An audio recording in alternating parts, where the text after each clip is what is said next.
Hey guys, so today we are going to talk about the seedlings. Thought I'd do something a little bit different and film outside with all the natural lighting and get the pretty sun on them. I touched a little bit on these back in my Why We Have Rescue Orchids. And this is one of the reasons we end up with rescue orchids is because we're new to the plant hobby. We go online, we're like, oh my goodness, this is a great price for this Cattleya. Oh my God, look at that Dendrobium kingianum. I can get it for that. Oh, gotta have it. And then you get them and you're expecting a bigger plant and then you get nothing.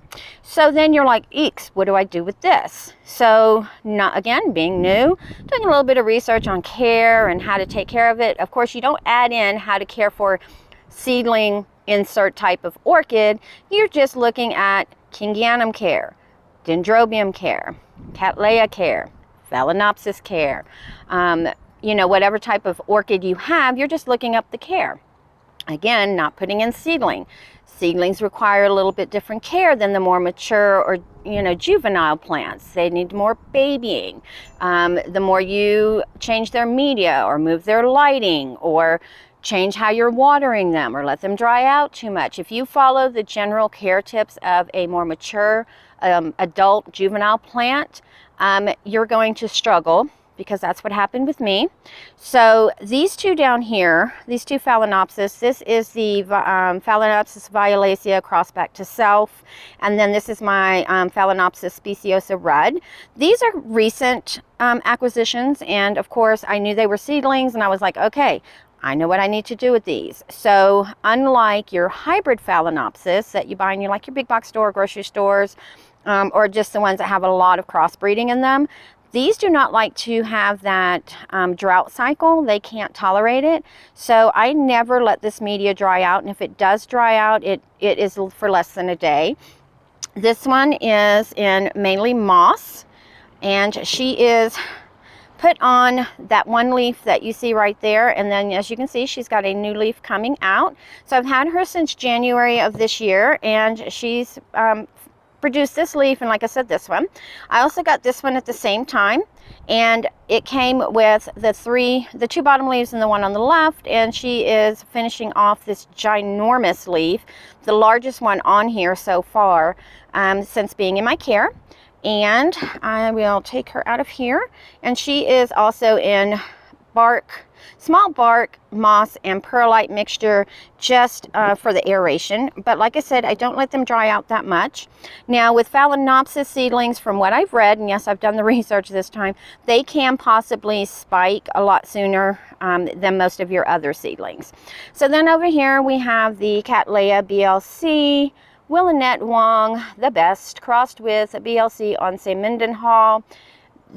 That did nothing. I lost all the original growth. All the original growth. So this is the one that did develop a cakey on it, and then that cakey just kind of stopped doing its thing. But she is now kind of taking off, doing what she needs to do.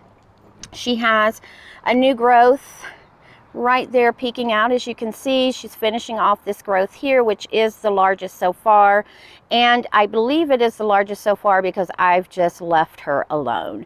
I repotted her, and then I was like, leave it alone. Stop messing with it, because I kept repotting her because she wasn't doing anything. And then because she wasn't doing anything, I was like, oh, I got to change her media. But I decided, you know what? I'm going to put you in here. You're going to do what you're going to do, or you're going to die. I know, kind of rough, right? But she has produced both monofoliate leaves as well as bifoliate leaves. So not sure if that is a trait. I did see, been looking at it online, and it looks like that's just something that she does. Let's look over here.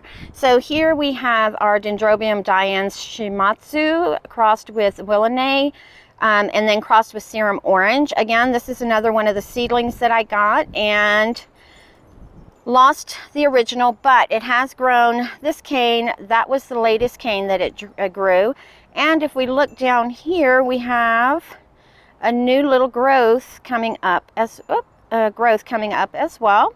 So this is, I said I lost all of them, but that little tiny one you see right there, that is the last of the originals from 2019.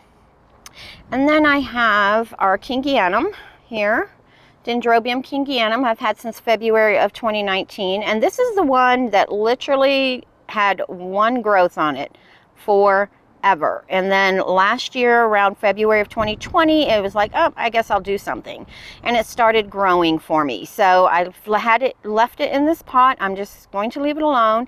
I put it in there on the 7th of November of last year, and this is where she's going to stay. Produced this latest growth right here, which is the largest.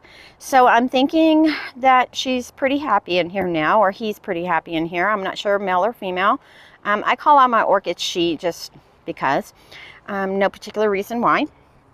Here we have our BLC. Which one is this? This is the Fritz Nicholaus Spring Dance.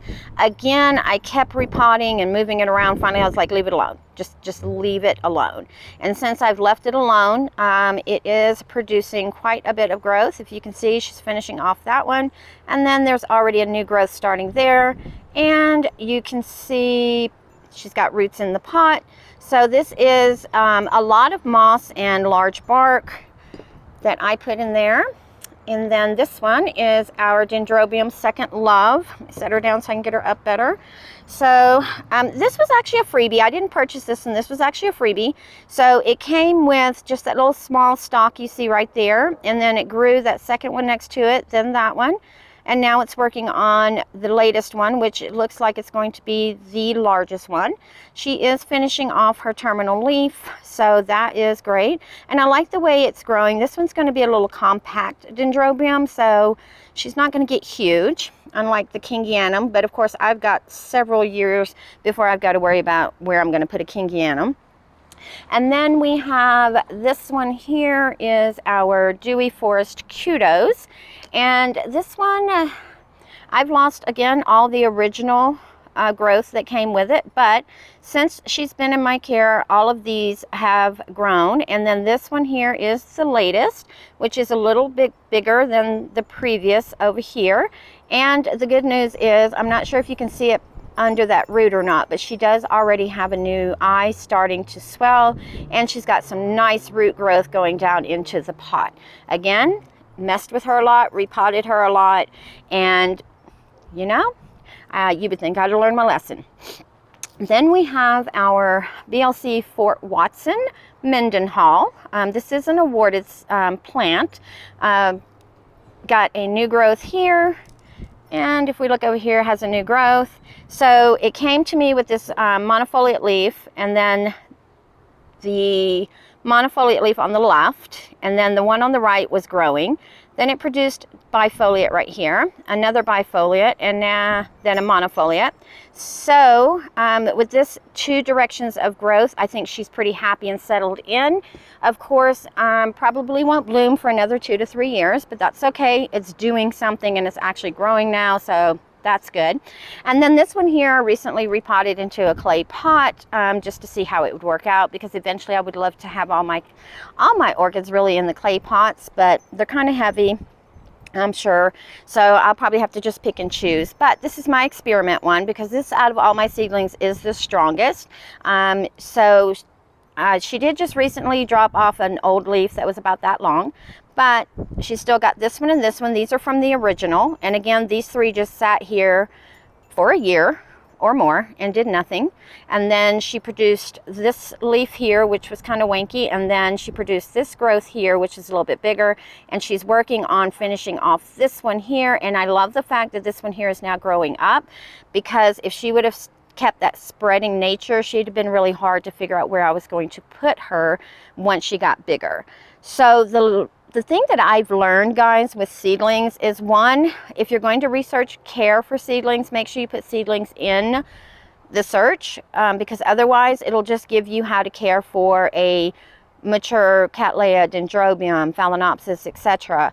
And then you'll end up, you know, keeping them too dry, keeping them too wet, keeping them in too much light, not enough light, that whole thing. So all of my Cattleyas live under a grow light, except for this one does grow on the side of the shelving, but it is facing that east facing window, and it's doing well. The rest of them, like I said, live under the grow light, and I water them. I don't let them dry out like I would my other orchids.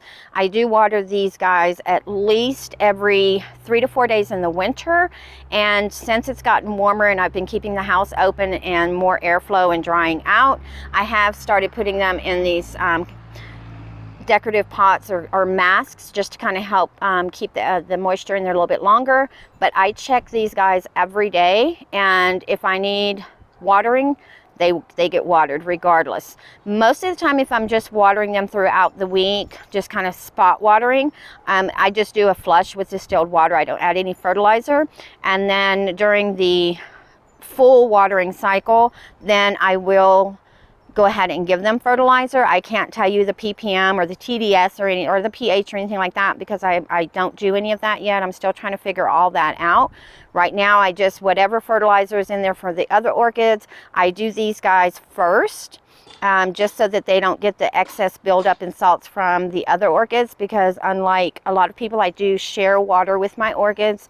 I put a little bit of water in the bucket, and then I keep adding water and fertilizer with each addition. But by the end, it's I guess it's sharing water, but I'm not sharing the full bucket of water. But either way it goes, I do buy my water. It's distilled water. Granted, they're only like 89 cents for a bottle, but that gets a little expensive when you have to buy 12 or 15 at a time to water your orchids. So if you guys have any suggestions on how to grow seedlings, how do you grow your seedlings? I know some people grow on heat mats, and they have special lighting and special humidity areas and whatnot. But if you have any suggestions for us on how you grow your seedlings, go ahead and leave them in the comments down below. Give the video a like, and we will see you on the next one.